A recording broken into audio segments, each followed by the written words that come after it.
नमस्कार, आप देख रहे हैं पंच न्यूज एनसीआर और मैं हूं आपके साथ मानवी ठाकुर। शुरुआत करते हैं आज की खास खबरों से। कफ सिरप से जो घटना घटी है, हमने इस पे कार्रवाई करते हुए जो तमिलनाडु की फैक्ट्री थी, उस फैक्ट्री की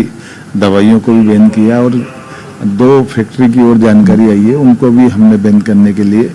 लिखा है। और मैं मान के चलता हूँ कि जहाँ ये दवाइयाँ बनती है वहाँ की दृष्टि से सरकार को भी उनको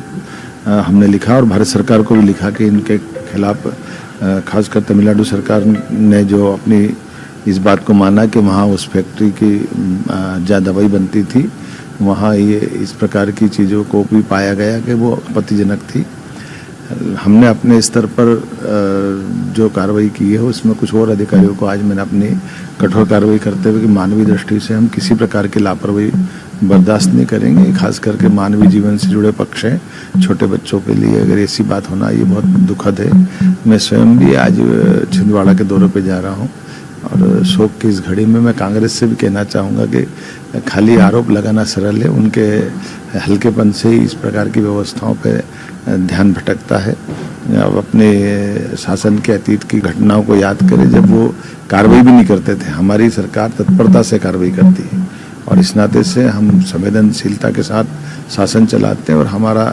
कोई भी सरकारी अमला जहाँ कहीं भी लापरवाही करेगा हमारी कठोर कार्रवाई होगी।